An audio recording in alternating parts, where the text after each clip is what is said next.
नमस्कार, India voice देख रहे हैं आप। मैं हूं आपके साथ दीक्षा चौधरी। खनन माफियाओं के खिलाफ कार्रवाई और अवैध रूप से बजरी खनन को रोकने के समेत कई अन्य मांगों को लेकर जयपुर सीएम हाउस का घेराव करने जा रहे आरएलपी सुप्रीमो हनुमान बेनीवाल के समर्थकों सहित पुलिस ने रोक लिया। बेनीवाल को पुलिस ने शिवदासपुरा इलाके में NH 52 पर स्थित बरखेरा टोल प्लाजा पर रोका। इस पर बेनीवाल के समर्थकों ने नाराजगी जाहिर करते प्रदर्शन किया, साथ ही पुलिस प्रशासन के खिलाफ नारेबाजी भी की। वहीं इस बीच पुलिस अधिकारियों के साथ हुई बातचीत में सहमति बनने के बाद बेनीवाल समर्थकों के साथ जयपुर रवाना हो गए। देखिए, हमने जयपुर कूच का कार्यक्रम किया था और हमारी ये 10वीं रैली है बड़ी, राजस्थान में 10वां बड़ा प्रदर्शन है कि प्रदेश के किसानों को सस्ती दर पे बजरी मिले।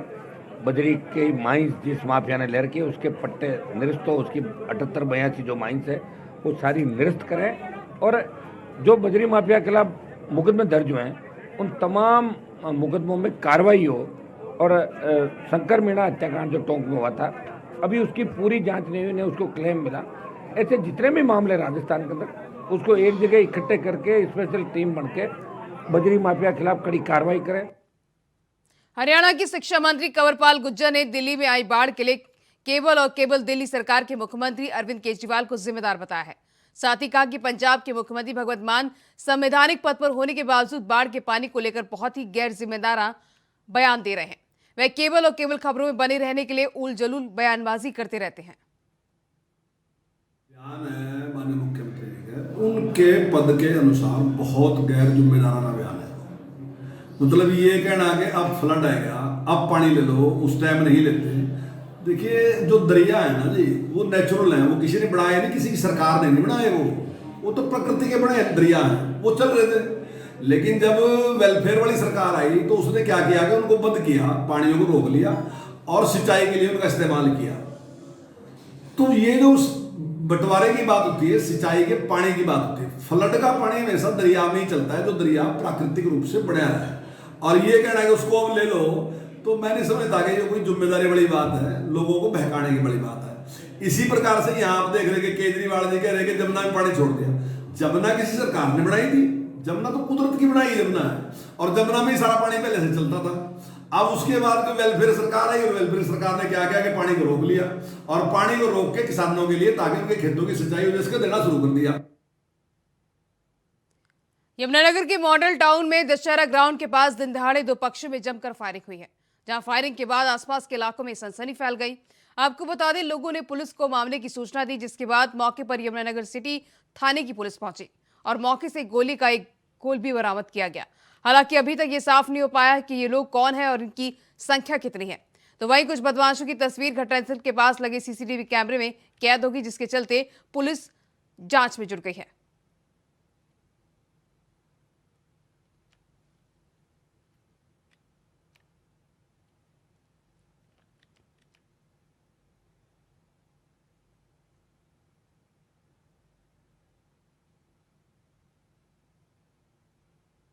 उधर बिहार के मोतिहारी में PFI के खिलाफ ATS और जिला पुलिस ने बड़ी कामयाबी हासिल की है। दोनों ने संयुक्त कार्रवाई करते हुए PFI का मास्टर ट्रेनर उस्मान सुल्तान उर्फ याकूब को गिरफ्तार किया है। बता दें, PFI की कई वीडियोस में उस्मान को ट्रेनिंग देते हुए देखा गया था। ऐसे में उसकी गिरफ्तारी PFI को खत्म करने में बड़ी कामयाबी मानी जा रही है। जिला पुलिस और AST टीम ने चाकिया से याकूब को गिरफ्तार किया है।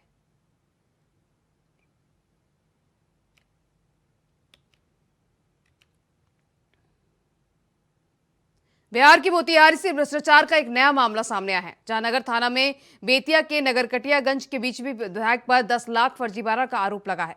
आपको बता दें, पुलिस को दिए आवेदन में पीड़ित संजय सारंग बंगरी ने कहा है कि रश्मि वर्मा ने उन्हें एक जमीन बेचने के लिए दिखाई, जहां पर जमीन में एक कट्टा जमीन देने का सौदा 12 लाख रुपए में तय किया गया था, जिसके बाद 10 लाख नकदी मोतिहारी के सर्किट हाउस में दी गए। इस राशि का एग्रीमेंट विधायक ने अपने लेटर पैड पर किया था और जब जमीन रजिस्ट्री कराने के लिए कहा तो वह इनकार कर गई, जिसके बाद से विधायक ने 10 लाख का चेक दिया और जब उक्त चेक को भारतीय स्टेट बैंक की ADG शाखा में जमा किया गया तो पैसे के अभाव में चेक बाउंस हो गया। फिलहाल पुलिस ने आवेदन पर FIR दर्ज कर कार्रवाई में जुट गई है। मुझे दिया था 10 लाख रुपया का, जब दबाव बनाए पर पैसा दे दो, तो उसने मुझे 10 लाख रुपया का जो है चेक दिया था, लेकिन सिर्फ चेक दिया था, उसमें खाता में पैसा उसके था ही नहीं। आज तक उसके खाता में पैसा ही नहीं है। 2 बार चेक बाउंस हुआ है। रश्मि वर्मा नगरिया का BJP के MLA है। अभी अभी वर्तमान में एमएलए है। हाँ और रश्मि वर्मा पर ऐसे भी जो है से कई आपराधिक मामले भी चल रहे हैं। हाँ हाँ, उसकी संख्या दर्जनों से ऊपर है। जी पिछले महीने ये मामला दर्ज हुआ है। चेक बाउंस का मामला बताया जा रहा है। तो चूँकि कमर्शियल डिस्प्यूट है और पूर्व में संभवतः ही उनके साथ भी कार्य किए हुए हैं, तो हम लोग हर बिंदु पे जांच कर रहे हैं। हम लोग जो एक टीम को हम लोग बेतिया भेजेंगे ताकि जो इसमें डॉक्यूमेंट्री जो प्रूफ है हम लोग बैंक से ले सकें और उसके बाद हम लोग आगे पर कार्रवाई। मुंबई में आयोजित होने जा रहे इंटरनेशनल फैशन वीक 2023 में बिहार की सुषमा भी शामिल होंगे। वह बिहार की इकलौती महिला है जिन्हें इस प्रतियोगिता में शामिल होने का मौका मिला है। आंगनवाड़ी सेविका और ब्यूटिशियन सुषमा पूर्वी चंपारण जिले के तुर्कोलिया क्षेत्र से संबंध रखती है। मुंबई में होने जा रही फैशन वीक 22 और 23 जुलाई को होगा। अब सुषमा प्रतियोगिता में लॉर्ड ऑफ ट्रेंड्स के द्वारा सेलिब्रिटी मेकअप आर्टिस्ट बनकर शामिल होंगे। प्रतियोगिता में शामिल किए जाने पर सुषमा के साथ उनके परिवार में खुशी का माहौल है।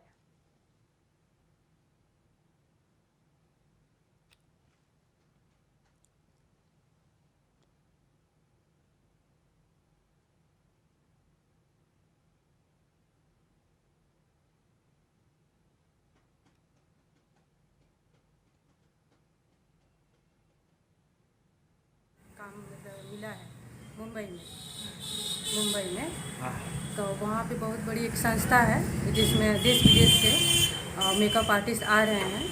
तो मैं बिहार से मैं भी उसमें सिलेक्ट हुई। फैशन वीक ये 23 तारीख को है जी, 22-23 2 दिन। यमुनानगर की महावीर कॉलोनी में सीएम फ्लाइंग की टीम ने छापा मारा। जहां रविंद्र डेंटल क्लिनिक में जब सीएम फ्लाइंग ने छापा मारा तो मौके से बहुत सी खामियां पाई गईं। आपको बता दें कि स्वास्थ्य विभाग की टीम ने जब जांच की तो क्लिनिक के ओनर का सर्टिफिकेट 2012 का ही एक्सपायर हो गया था। इसके साथ ही कुछ दवाइयां भी एक्सपायर डेट की पाई गईं, जिसके बाद सीएम फ्लाइंग की टीम ने क्लिनिक को सील कर दिया और ऑनर को पुलिस अपने साथ ले गई। इसके साथ ही पहाड़ों में हो रही लगातार बारिश के कारण एक बार फिर से उच्च दरिया उफान पर है। जहां ज्यादा बारिश होने के कारण उच्च दरिया में करीब 2,50,000 क्यूसेक पानी पहुंचने का दरिया का पानी बामियाल चौक तक पहुंच गया है, जो लोगों के घरों, बाजार, सरकारी दफ्तरों में भी भर गया है। तो वहीं बढ़ रहे पानी की स्थिति का जायजा लेने के लिए प्रशासनिक अधिकारी भी मौके पर पहुंचे, जहां लोगों ने बताया कि उच्च दरिया के आए पानी से काफी नुकसान हुआ है।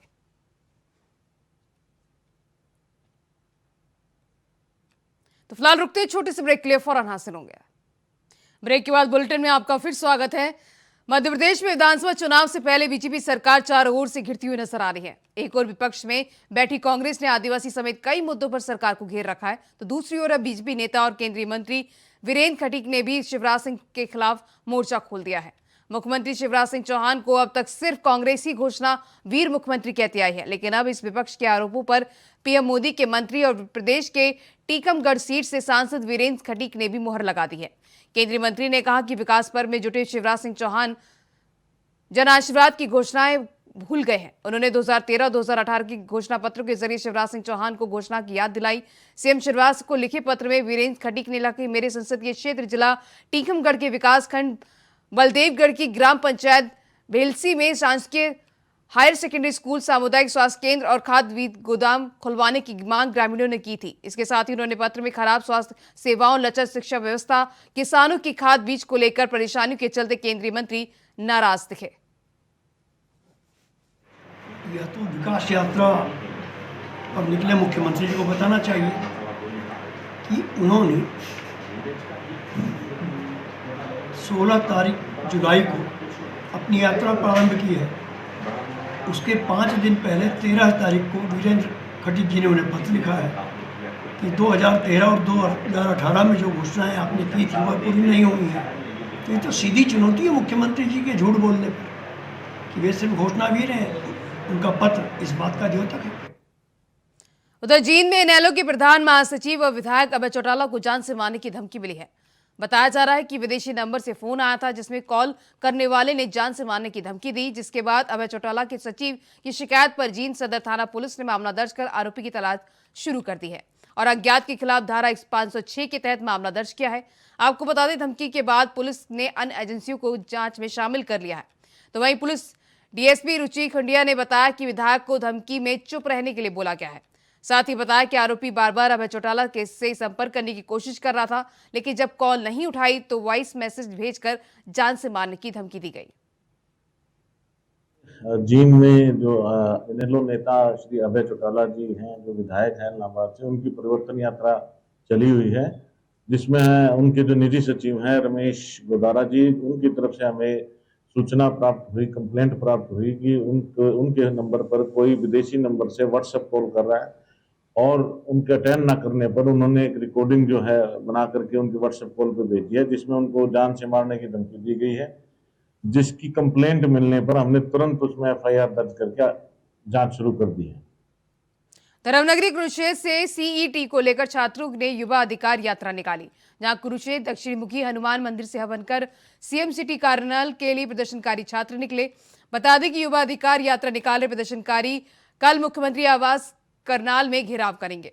तो वहीं छात्र रौनक की माने तो उनका कहना है कि युवा सोया हुआ नहीं है, वो सरकार को अपनी मनमानी नहीं करने देंगे। साथ ही कहा कि सरकार को उनकी मांगे के आगे झुकना ही पड़ेगा। तो वहीं रिक्रूटमेंट एक्टिविस्ट श्वेता ढूल ने कहा कि सीईटी मामले में सरकार का रवैया बिल्कुल सही नहीं है।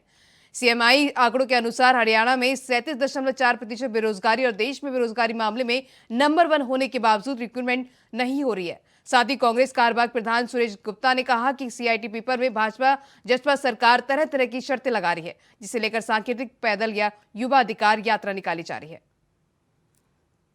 अगर हम बात करें तो पिछले 5 सालों में सरकार ने अगर 2014 के बाद से जिस प्रकार से युवाओं को लेकर झूठे वायदे और झूठी तसल्लियां देने का काम किया, लेकिन इस सरकार ने सीईटी के नाम पे एक फिलौता छोड़ने का काम किया, एक झूठा वायदा देने का काम किया। लेकिन आज सरकार पिछले 4 वर्षों में जिस प्रकार से कोई भी भर्ती कंप्लीट नहीं कर पाई और किसी भी प्रकार से जो प्रक्रिया होती है उस प्रक्रिया को आधार बना के जो आगे चीज़ें चलानी होती हैं उसको निराधार करके आज जो का तो आज खड़ा हुआ है और हमारा युवा आज परेशान है। हर पार्टी का हर जो भी राजनीतिक दल है सभी साथी एकजुट हो गए एक तिरंगे के नीचे आज युवाओं के साथ खड़े हैं ताकि हम अपने युवा और हरियाणा के युवा को सुरक्षित कर सके और इस सरकार की गूंगी बहरी सरकार की कान को खोल सके। हम आज अपनी जन युवा अधिकार यात्रा श्वेता ढुल बहन जी के नेतृत्व में सीईटी क्वालिफाइंग की मांग को लेकर कुरुक्षेत्र पहुंचे हैं और कुरुक्षेत्र से हम चलते हुए करनाल तक यात्रा करेंगे और इस सरकार को ये दिखा देंगे कि युवा सोया हुआ नहीं है, युवा जागा हुआ है। हरियाणा का युवा अपना नेतृत्व कर सकता है, हरियाणा का युवा अपनी मांग रख सकता है। ये सरकार सोच रही है कि हम अपनी मर्जी से करेंगे चीज़ें, लेकिन ऐसा नहीं है। जब युवा आगे आएगा सरकार को झुकना पड़ेगा। हमेशा झुकती आई हैं सरकारें और ये डबल इंजन की सरकार है, इसको हम दिखा देंगे, इसको हम बता देंगे। यह कार्यक्रम है, इसका मेन उद्देश्य है सीईटी क्वालिफाई करे सरकार। यदि आप सीईटी क्वालिफाई नहीं करते हैं तो युवा आपको वोट नहीं करेंगे। मैं ऐसा क्यों कह रही हूँ? क्योंकि पिछले 3-3.5 साल से हम लगातार बेरोजगारी में नंबर 1 पर चल रहे हैं। जनवरी 2023 में 37.4% आंकड़ा था हमारा बेरोजगारी का, सीएमआई के आंकड़ों के अनुसार, centre for monitoring Indian economy. इसके बीच में सरकार इतनी भयावह बेरोजगारी के बीच में भी सरकार 4 साल तक कोई बड़ी भर्ती नहीं करती है। फिर एक भर्ती लेके आती है सीईटी अम्ब्रेला भर्ती, जिसमें ग्रुप सी और ग्रुप डी के सारे क्लब कर दिए।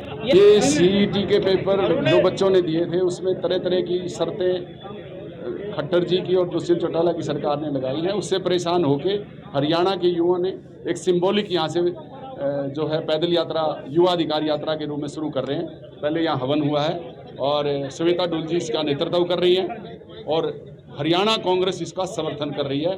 रणदीप सुरजेवाला जी, कुमारी शैलजा जी और किरण चौधरी जी सबसे पहले इन युवाओं की पीड़ा उन्होंने उठाई थी हरियाणा में।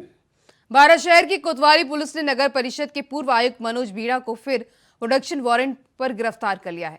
6 दिन की रिमांड पर उसके बाद भेज दिया गया है। मीणा के खिलाफ थाने में फर्जी दस्तावेज तैयार करने और धोखाधड़ी समेत अन्य धाराओं के करीब आधा दर्जन से अधिक मामले दर्ज हैं।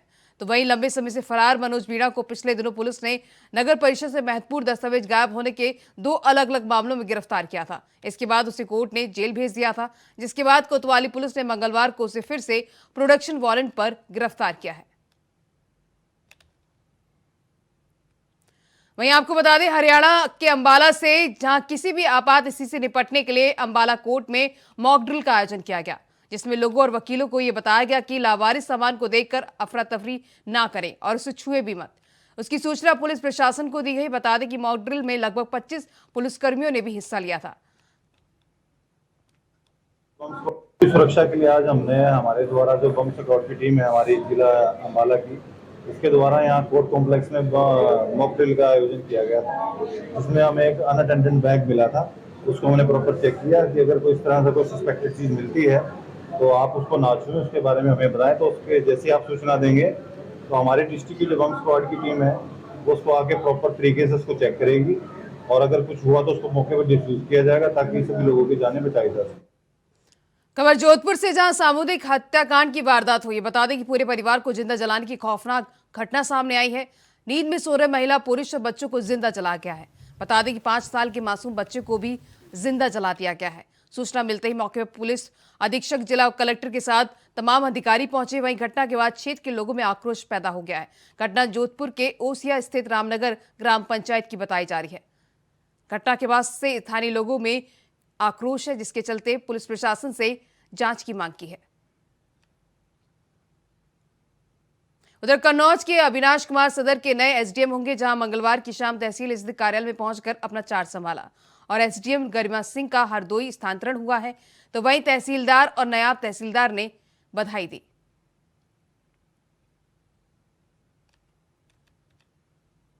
उधर गाजियाबाद के सोशल मीडिया पर एक वीडियो तेजी से वायरल हो रहा है, जिसमें एक युवक सड़क के बीच में बैठा हुआ है और एक गाड़ी से कुछ लोग रॉन्ग साइड पर जा रहे हैं। तो वहीं कुछ लोग अपनी फेसबुक पर लाइव भी बनाते हुए नजर आ रहे हैं। तभी एक तेज रफ्तार कार आई और युवक पर बैठे युवक के ऊपर कार को चढ़ा देता है, जिससे उस युवक की दर्दनाक मौत हो जाती है। बताया जा रहा है कि हादसा पूरा फेसबुक लाइव पर बना रहे लोगों के मोबाइल में कैद हो गया, जिसमें साफ नजर आ रहा है कि हादसा करने वाली गाड़ी पर विधायक प्रतिनिधि लिखा हुआ है।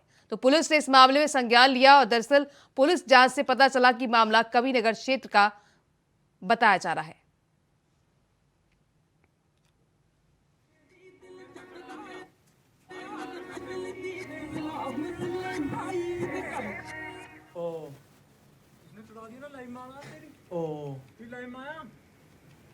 अबे नीचे फंस गया, ओए गाड़ी रोक ले, नीचे फंस गया आदमी, ओए गाड़ी रोक। खबर रायबरेली से, जहां शहर के सत्यम हॉस्पिटल में गलत इलाज के बाद 2 माह के नवजात के साथ फिर मौत का मामला सामने आया है। बता दें कि बीते दिनों कमिश्नर डॉक्टर रोशन जैकब ने सीएमओ को फटकार लगाई। साथ ही मासूम के पिता की गुहार सुनकर भावुक कमिश्नर ने सीएमओ से कहा कि जब तक जांच करोगे, एक्सपर्ट से कारणों का पता लगाएं, दोषी बचने नहीं चाहिए। उन्होंने एसडीएम और एसपी को तत्काल जांच की पूरी कर दोषियों पर कार्रवाई करने के निर्देश दिए हैं।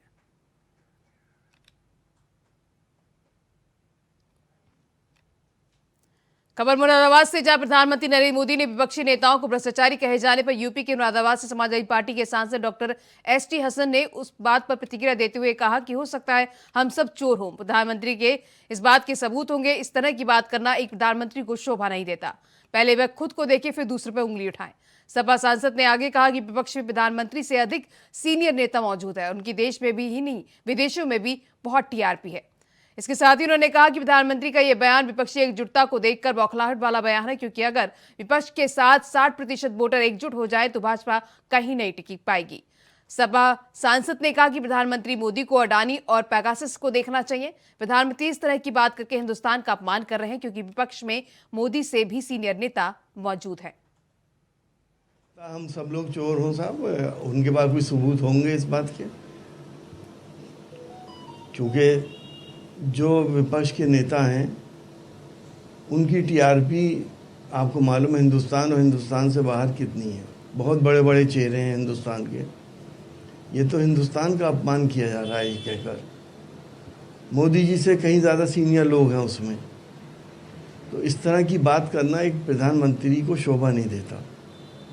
पहले खुद को देखें, अडानी के मामलात को देखें, पेगासस को देखें, उसके बाद फिर दूसरे को। तो फिलहाल इस बुलेटिन में बस इतना ही। खबरें लगातार जारी है। नमस्कार।